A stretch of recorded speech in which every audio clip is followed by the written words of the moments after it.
everyone, welcome to my channel, welcome back to another video, and today we are going to be going over all the books that I read in February. So I ended up going from a massive 8 books in January to only 4 in February. But honestly, I really had a lot going on. I was starting this channel, I was finishing editing my book and everything, so I'm not going to be too hard on myself. But February was actually the first month that I started my Asian themed reading event. So if you don't know, I wanted to read a bunch of Asian inspired novels for Chinese New Year / the Disney Mulan live action movie that's coming out, which fingers crossed is going to be really good. But yeah, so I ended up picking up 2 of the Asian themed books that I wanted to read. I also read a Black History Month book, and then I threw in a 4th one that's been on my TBR for a long time. So let's go ahead and get into it. So the first book I read in February was Wicked Fox by Kat Cho, and this was actually a pretty good read. I ended up giving it 4 stars.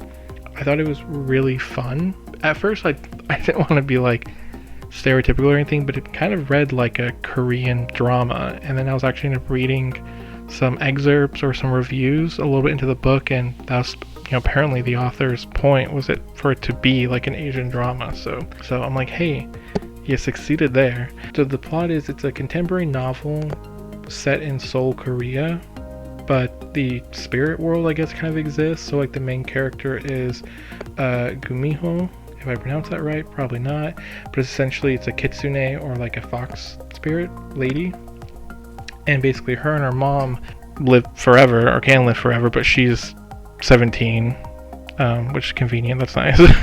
And she's basically moved to Seoul, Korea with her mom, and she basically kind of gets into all these shenanigans with the main character of the story, the love interest. I actually thought their relationship was built really well. They both had a lot of deep family issues that I feel like made sense that they kind of came together, and it didn't really feel like it was forced or anything like that. I thought the relationship grew pretty well.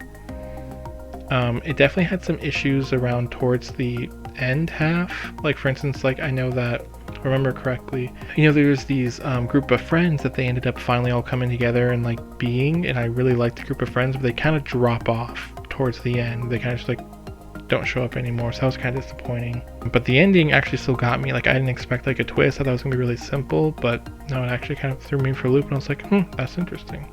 So there actually is a sequel to this. I think I put it on my want to read list eventually, but I don't know if I'm gonna pick it up like in hindsight. Like, I feel like I liked it as the standalone that it is. But yeah, it kind of felt like a good book where I feel like if you're ever just going on a flight or something like that, or like traveling at all, it feels fairly long, but again, since it kind of reads like a Korean drama, you can get through it like really quickly.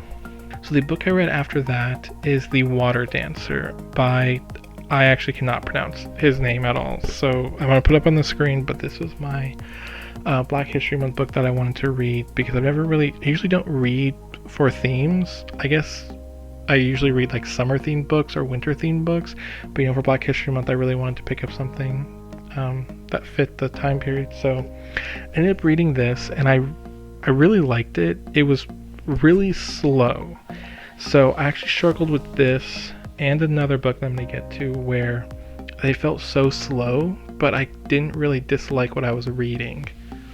So this is when I kind of came to this epiphany where I felt like BookTube and like Goodreads was kind of like becoming a negative for me, because if I couldn't get through a book fast enough, I honestly thought there must be something wrong with it. But when I got done with the book, in hindsight, I was kind of like, this actually is bad. Just because it took me a long to read doesn't mean I should like give it a bad review or anything.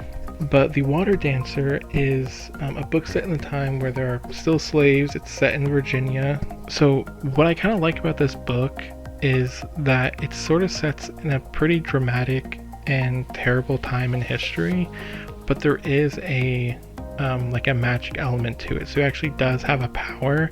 It's not super obvious, and it actually takes most of the book for him to even actually be able to use it, and it's pretty subtle. So I actually kind of like that idea. I've actually imagined times, back in high school or in college when you're learning about like World War II, just events in time that are like that. They're just pretty terrible. My author brain starts ticking, and I start imagining, characters at that time period, and like, they have like special powers. So I was like, this, ticked that box. I've never actually had a book actually do that for me. I've never actually read a book that's like this.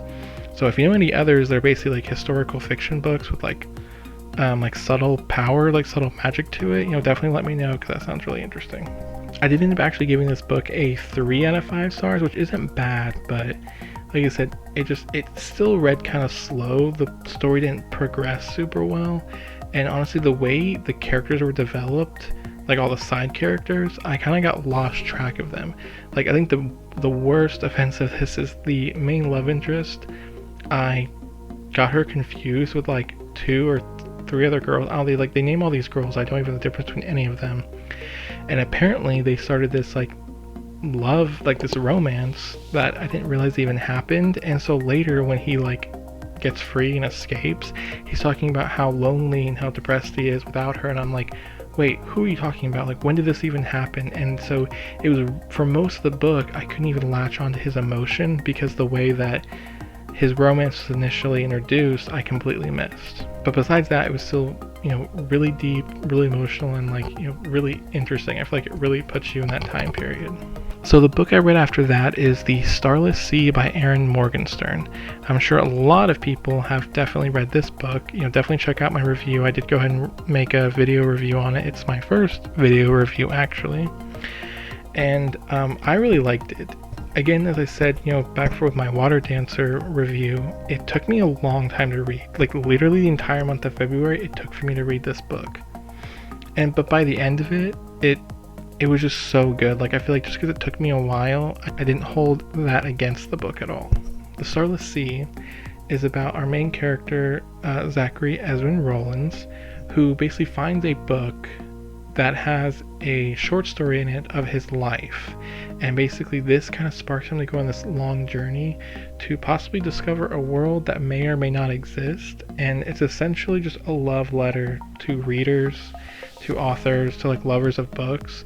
It was really good. Like, just, you have to like watch my review, because I go into a lot of depth to it and I really can't repeat it here. So the last book that I read is Shadow of the Fox, which I also just put up a review for there. So definitely check that out if you're interested. Short synopsis is about a girl and a guy who get a magical dragon scroll and basically have to take it from point A to point B. I basically describe this book as a episodic anime. Like, if you ever watched like Inuyasha, it really made me think of that, where it's like each chapter is like a new place, a new problem to solve, and a new quirky companion to pick up and bring along the way. So I thought it was pretty fun. I gave it 3.5 stars. I definitely had some issues with character development, but it was just a fun time. So I definitely think if you're interested in like a fun, quick, episodic kind of anime like read, definitely check it out. But yeah, that is my short list of books that I read in February. My next video is going to be about the books I'm going to read for March, and I'm actually pretty excited about it. Hopefully I can get a couple more books read in there, and I will be continuing my Asian themed books, especially since March is the month that Mulan comes out. So I'm excited for one of the books in particular that is actually about Mulan. So thanks everyone for watching. Let me know all the books you read in February. Direct me towards your channel so I can check out the books you read in February, and let's have a discussion. Let me know what you liked, let me know what you disliked, and yeah, you guys all have a great day, and I will see you next time. Bye.